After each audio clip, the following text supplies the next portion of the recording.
श्री वारा पुराण 27वां अध्याय। अष्टमी तिथि की महिमा के प्रसंग में मातृकाओं की उत्पत्ति की कथा। मुनिवर महातपा कहते हैं, राजन, पूर्व समय की बात है।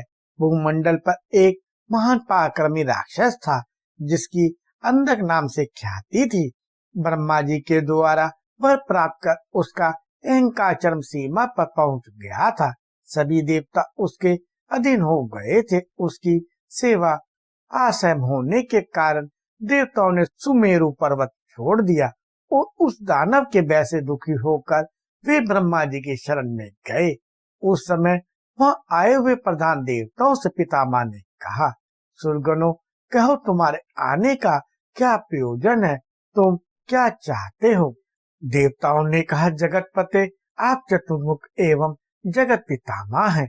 भगवान, आपको हमारा नमस्कार है। अंधकासुर के द्वारा हम सभी देवता महान दुखी हैं। आप हम सबकी रक्षा करें।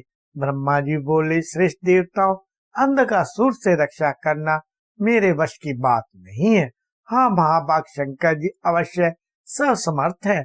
हम सभी उनकी ही शरण में चले, क्योंकि मैंने ही उसे वर दिया था कि तुम्हें कोई भी मार ना सकेगा और तुम्हारा शरीर भी पृथ्वी का स्पर्श नहीं करेगा। फिर भी उस परम पराक्रमी असुर को शत्रुओं के सहार करने वाले भगवान शंकर मार सकते हैं। अतः हम सब लोग उन्हीं कैलाशवासी प्रभु के पास चले। राजन, इस प्रकार कहकर ब्रह्मा जी सभी देवताओं के साथ भगवान शंकर के पास गए। उन्हें देखकर भगवान शंकर ने प्रत्युत्थान आदि स्वागत कर उनसे कहा, आप सभी देवता किस कारण से यहाँ पधारे हैं? आप शीघ्र आज्ञा करें, जिससे मैं आप लोगों का कार्य तुरंत संपन्न कर दूं। इस पर देवताओं ने कहा, भगवान, दुष्चित महाबली अंधकासुर से आप हमारी रक्षा करें।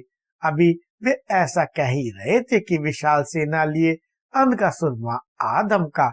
उस समय वह दानव पूरे साधनों के साथ आया था। उसकी इच्छा थी कि वह युद्ध में चतुरंगी सेना के सहारे शंकर जी को मारकर उनकी पत्नी पार्वती का अपहरण कर ले। उसे सहसा इस प्रकार प्रहार के लिए उद्युक्त देखकर रुद्र भी युद्ध के लिए उदित हो गए। सभी देवता भी उनका साथ देने को तैयार हुए।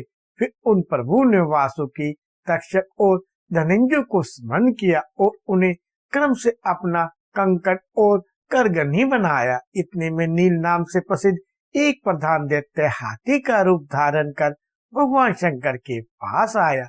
नंदी उसकी माया जान गए और वीरभद्र को बतलाया। बस क्या था, वीरभद्र ने भी सिंह का रूप धारण कर उसे तत्काल मार डाला। उस हाथी का चर्म अंजन के समान काला था। वीरभद्र ने उसकी चमड़ी उधेड़ कर उसे भगवान शंकर को समर्पित कर दिया। तब रुद्र ने उसे वस्त्र के स्थान पर पहन लिया। तभी से वे गजाजिनधारी हुए। इस प्रकार गज चर्म पहनकर उन्होंने श्वेत सर्प का भूषण भी धारण कर लिया। फिर हाथ में त्रिशूल लेकर अपने गणों के साथ उन्होंने अंधकासुर पे धावा बोल दिया। अब देवता एवं दानवों में भीषण संग्राम प्रारंभ हो गया। उस अवसर पर इंद्र आदि सभी लोकपाल, सेनापति, स्कंद एवं अन्य सभी देवता भी समरांगन में उतर आए।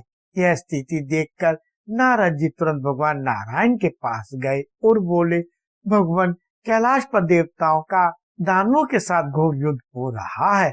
यह सुनना था कि भगवान जनार्दन भी हाथ में चक्र लेकर गरुड़ पर बैठे और युद्ध स्थल में पहुंचकर दानवों के साथ युद्ध करने लगे। उनके वहां आ जाने पर देवताओं का उत्साह कुछ बढ़ा अवश्य है, किंतु उस समय में उनका मन एक प्रकार से मलान हो चुका था। अतः वे सभी भाग चले। जब देवताओं की शक्ति समाप्त हो गई तो स्वयं भगवान रुद्र अंधकासुर के सामने गए। उसके साथ उनका रोमांचकारी युद्ध आरंभ हो गया। उस समय उन प्रभु ने उस दानव पर त्रिशूल से भीषण प्रहार किया। फिर तो घायल हो जाने पर अंधकासुर के शरीर से जो रक्त जमीन पर गिरा, उससे उसी क्षण दूसरे असंख्य अंधकासुर उत्पन्न हो गए। युद्ध भूमि में ऐसा अत्यंत आश्चर्यपूर्ण दृश्य देखकर परम प्रभु भगवान रुद्र ने प्रधान अंधकासुर को त्रिशूल के अग्रभाग से बांध दिया और उसे लिए हुए नाचने लगे। शेष माया में अंधकसूरों को भगवान विष्णु ने अपने चक्र से काट डाला।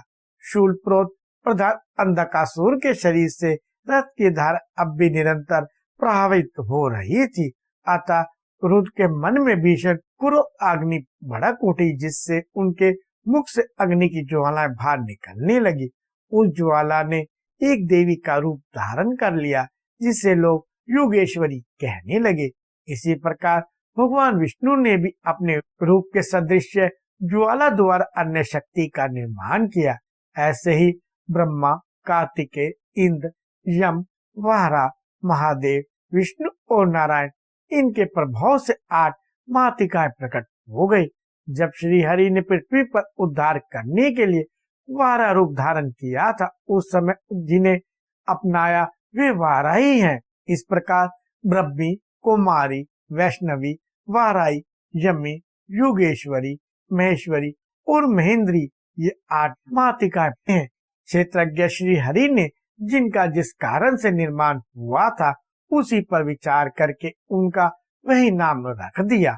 ऐसे ही काम, क्रोध, लोभ, मद, मोह, मात्सर्य, पैशुन्य और असूया, इनकी 8 शक्तियां मातृका नाम से प्रसिद्ध हुई। काम योगेश्वरी, क्रोध महेश्वरी, लोभ वैष्णवी, मद ब्राह्मणी, मोह कौमारी, मात्सर्य इंद्राणी, पशुन्य यमदंडधरा और असूया वाराई नाम से कही गई हैं। ऐसा जानना चाहिए। ये कामादिगण भी भगवान नारायण के शरीर कहे जाते हैं। उन प्रभु ने जैसी मूर्ति धारण की, उनका वैसा नाम तुम्हें बता दिया। तदंतर इन मात्र देवियों के प्रयास से अंधकासुर की रक्तधारा का प्रवाह सूख गया, उसकी आसुरी माया समाप्त हो गई, फिर अंधकासुर भी सिद्ध हो गया।